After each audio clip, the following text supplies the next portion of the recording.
Selamat berjumpa kembali Bapak Ibu, saudara-saudara umat beriman terkasih dalam Tuhan. Salam sehat berlimpah berkat. Hari Kamis tanggal 15 Mei 2025, saya mengajak kita sekalian merenungkan kutipan Injil Yohanes bab 13 ayat 16 sampai 20. Kita dengarkan sabda Tuhan. Dalam nama Bapa dan Putra dan Roh Kudus. Amin. Dalam perjamuan malam terakhir, Yesus membasuh kaki murid-muridnya. Sesudah itu ia berkata, "Aku berkata kepadamu, sesungguhnya seorang hamba tidaklah lebih tinggi daripada tuannya, atau seorang utusan daripada dia yang mengutusnya. Jikalau kamu tahu semua ini, maka berbahagialah kamu jika kamu melakukannya. Bukan tentang kamu semua aku berkata, aku tahu siapa yang telah kupilih. Tapi haruslah genap nas ini. Orang yang makan rotiku telah mengangkat tumitnya terhadap aku. Aku mengatakannya kepadamu sekarang sebelum hal itu terjadi, supaya jika hal itu terjadi, kamu percaya bahwa akulah Dia. Aku berkata kepadamu sesungguhnya, barang siapa menerima orang yang kuutus, ia menerima aku.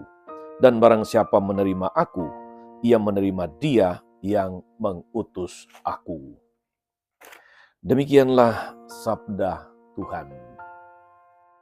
Bapak Ibu saudari-saudara umat beriman terkasih dalam Tuhan kita Yesus Kristus. Bertolak dari kutipan Injil yang tadi saya bacakan atau Anda dengarkan, intinya adalah bahwa kita ini tidak lebih dari seorang hamba. Kita tidak lebih dari seorang utusan. Kita bukanlah fokus utama dari kebenaran.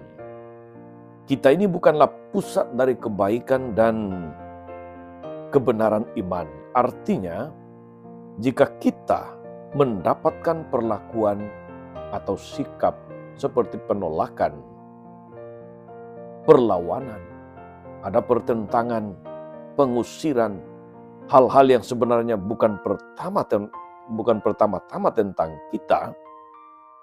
Sekali lagi, hal-hal itu sebenarnya bukan pertama-tama tentang kita, tetapi tentang sang kebenaran, yaitu Kristus sendiri. Yesus berkata, sesungguhnya barang siapa menerima orang yang kuutus, ia menerima aku. Dan barang siapa menerima aku, ia menerima dia yang mengutus aku.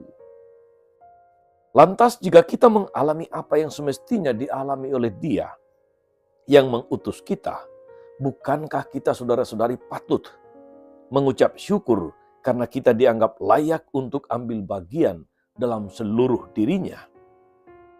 Saudari-saudara umat beriman terkasih dalam Tuhan.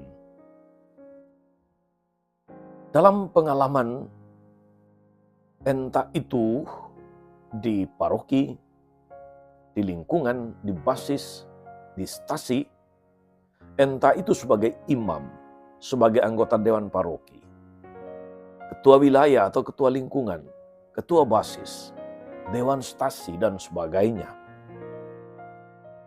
Kita boleh merasa kecewa. Kita kadang mungkin tergoda untuk putus asa, menyerah, atau mungkin memilih marah dan sakit hati. Ketika misalnya katakanlah terjadi ada penolakan, ada penilaian yang tidak benar tentang kita, atau ada hal-hal baik yang diusahakan tetapi tidak dipedulikan, tidak diikuti, bahkan ditentang. Bolehkah kita saudara-saudari kemudian marah dan kecewa? Tapi kalau kita pikir-pikir, berangkat dari kutipan Injil hari ini saudara-saudari, seharusnya kita boleh memilih untuk diam, merenung, dan mengatakan, kami atau kita atau aku hanyalah seorang utusan, hanyalah seorang hamba. Penolakan, macam-macam katakanlah penilaian, kritikan bisa saja datang dari segala arah. Bukan saja dari luar, mereka yang tidak seiman dengan kita, tapi juga lebih-lebih dari dalam diri komunitas, basis lingkungan stasi paroki kita sendiri. Bahkan di dalam keluarga Katolik kita sendiri. Jangan berpikir bahwa penolakan hanya datang dari luar. Itu betul, pada umumnya penolakan datang dari luar. Tapi sungguhkah demikian, saudari-saudara? Bukankah kita seringkali juga dalam keluarga merasa mungkin kecewa, tidak suka, tetapi memilih untuk memendam? Atau kita kemudian menunjukkan kekecewaan itu dalam sikap, dalam kata-kata dan tindakan? Ketika misalnya anak-anak diajak berdoa, diajak ke gereja tetapi lebih memilih main game. Atau tidak peduli. Padahal sebagai orang tua sudah berusaha.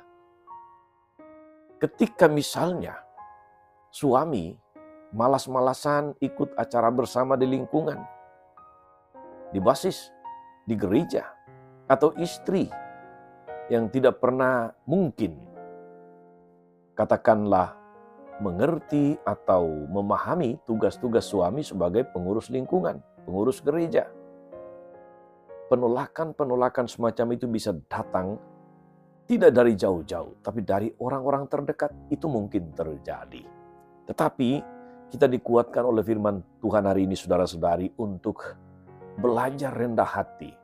Seperti yang dikatakan Yesus, bahwa kita ini hanyalah seorang hamba, seorang utusan. Jangan mudah marah, mudah kecewa, apalagi putus asa, menyerah. Ketika menghadapi sikap-sikap atau penolakan demikian, justru itu adalah kesempatan untuk belajar menjadi rendah hati sebagai seorang utusan, sebagai seorang hamba, sebagai seorang pelayan.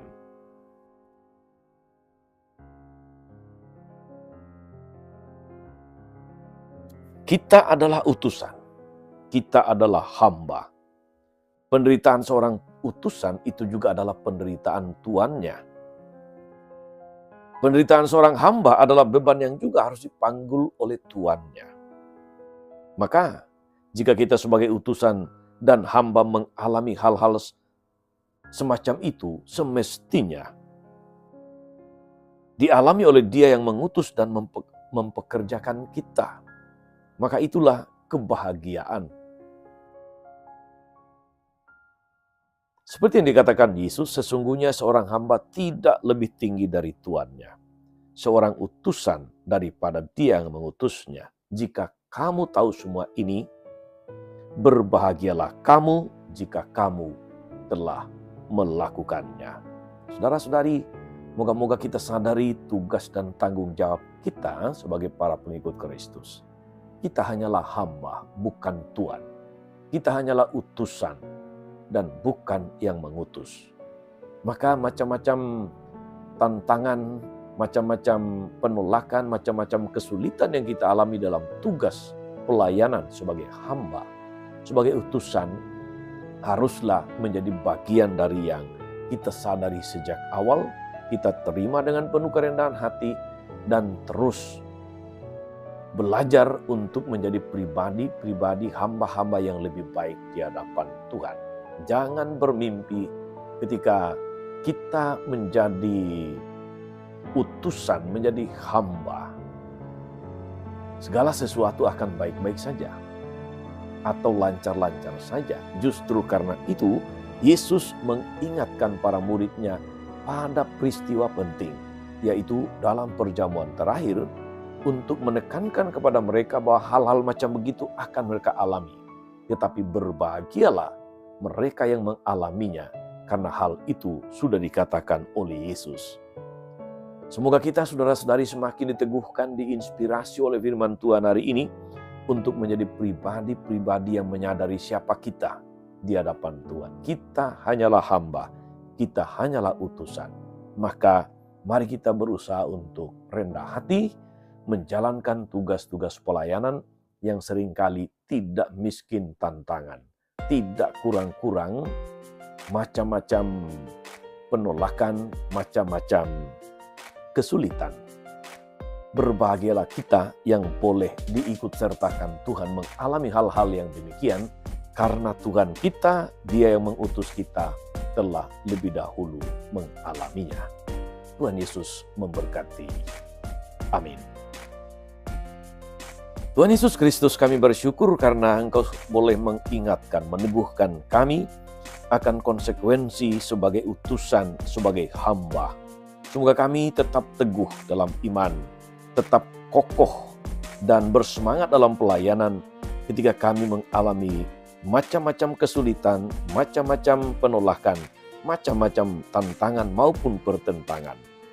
Sebab dalam situasi-situasi demikianlah kerendahan hati kami semakin diuji dan semangat pelayanan kami semakin berbuah. Terpujilah nama-Mu sepanjang segala masa. Amin. Saudari-saudara sekalian, berkat Allah turun atas saudari-saudara, atas mereka yang kita doakan atau kita janjikan doa. Mereka yang sakit dan menderita segala rencana, karya dan pelayanan hari ini Bapa dan Putra dan Roh Kudus. Amin. Tetap sehat, teruslah menjadi berkat. Jangan lupa like, subscribe, nyalakan lonceng notifikasinya. Salam 52, Tuhan memberkati.